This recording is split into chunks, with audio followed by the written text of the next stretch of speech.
Hello, I am Siddharth Rai Mangala from Stockbox. एक बहुत बड़ा फाइनेंशियल इवेंट, इस साल का पहला बड़ा फाइनेंशियल इवेंट यूनियन बजट 2024, या फिर मैं इसे कह सकता हूँ the interim union budget 2024 finally announce हो चुका है। काफी सारे अहम मुद्दों के ऊपर इस बजट में वित्त मंत्री जी ने बात की, अनाउंसमेंट्स की। तो आज जानने की कोशिश करते हैं, कुछ समरी लेते हैं, कुछ ब्रीफली पॉइंट्स को समझते हैं कि किस सेक्टर से संबंधित या इकोनॉमी से संबंधित किस तरह की कुछ की हाइलाइट्स हैं जिसके ऊपर वित्त मंत्री जी ने बजट के अंदर बात की। तो सबसे पहले अगर हम फिस्कल डेफिसिट की बात करें, तो यहाँ पर एफ आई 24 में फिस्कल डेफिसिट को 5.8% के आसपास ऑफ जीडीपी देखा गया। और अच्छी बात यह है कि FY25 के लिए फिस्कल डेफिसिट के टारगेट को 5.1% पर रखा गया है, which is a very positive number looking at the state of the economy। और उससे भी अच्छी बात कि FY26 के लिए इस फिस्कल डेफिसिट के टारगेट को 4.5% से भी नीचे रखा गया है। यानी कि काफी अग्रेसिव अप्रोच, ये काफी कॉन्फिडेंस दिखाता है हमारे गवर्नमेंट का अपने फिस्कल डेफिसिट्स को कंटेन कर पाने की एबिलिटीज के अंदर। फिर से हम अब आ जाते हैं टैक्सेशन के ऊपर, जहां पर हमें कोई बहुत बड़े चेंजेस डायरेक्ट टैक्सेशन के रेट्स के अंदर और स्लैब्स के अंदर यहाँ पर देखने को नहीं मिले। बट कुछ अच्छा डेटा पॉइंट्स यहाँ पर वित्त मंत्री जी के थ्रू हमें पता लगे।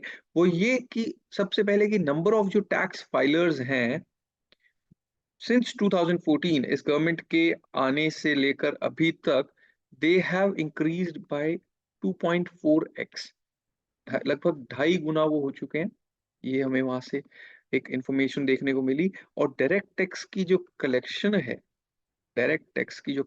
है, they have also tripled, 3x हो चुके हैं वो 2014 से लेकर। यानी कि जब ये पहली बार ये गवर्नमेंट बनी थी, तब से लेकर यहाँ पर डायरेक्ट टैक्सेस हमें ट्रिपल होते हुए दिख गए हैं। तो यहाँ पर ये अपनी सरकार की परफॉर्मेंस के बारे में भी वित्त मंत्री जी ने हमें बताया। हाउसिंग से रिलेटेड एक बहुत बड़ी अनाउंसमेंट यहाँ पर हमने होते हुए देखी, एंड दैट वाज कि 2 करोड़ नए हाउसेस पीएम आवास योजना के तहत 2 करोड़ नए हाउसेस सरकार यहाँ पर और बनाने वाली है। इसके अलावा अगर हम टेक की बात करें, टेक एंड इनोवेशन स्पेस की बात करें, तो यहाँ पर 1 लाख करोड़ का नया कॉपस सरकार ने लॉन्ग टर्म फाइनेंसिंग और रीफाइनेंसिंग ऑफ रिसर्च इसके लिए निकालने के लिए अनाउंस किया है, ताकि इनोवेशन और नई टेक्नोलॉजी को बढ़ावा देने में यहाँ पर सरकार को मदद मिल सके। रीन्यूएबल एनर्जी के अंदर सरकार ने एक बहुत अच्छे स्टेप्स लिए हैं।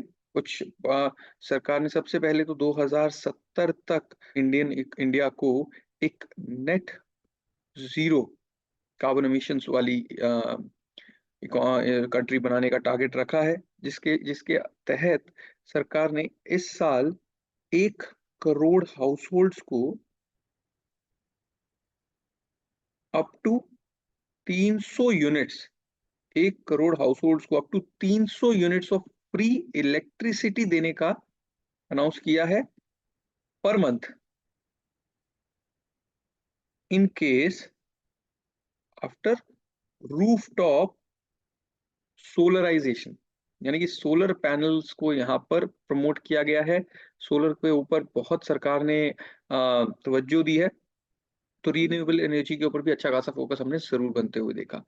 एक बहुत बड़ी अनाउंसमेंट जो केपेक्स से जुड़ी हुई थी, सरकार यहाँ पर वित्त मंत्री जी ने अनाउंसमेंट किया कि 11.11 लाख करोड़ का केपेक्स का टारगेट इस साल सरकार ने रखा है, जो कि एक बहुत बड़ा नंबर है। उसके साथ साथ हमने इंफ्रा के एक्सपेंडिचर के अंदर एक इंफ्रा एक्सपेंडिचर के बजट के अंदर एक 11.1% का इंक्रीज भी यहाँ पर आते हुए देखा है, जो कि काफी अग्रेसिव अप्रोच है, दिखाता है सरकार का कि इंफ्रास्ट्रक्चर डेवलपमेंट और जो क्या कहते हैं इम्पैक्टफुल एक्सपेंसेस हैं, उसकी तरफ सरकार का एक अच्छा खासा फोकस इस बार इंटरिम बजट के अंदर हमें आता हुआ दिखा है।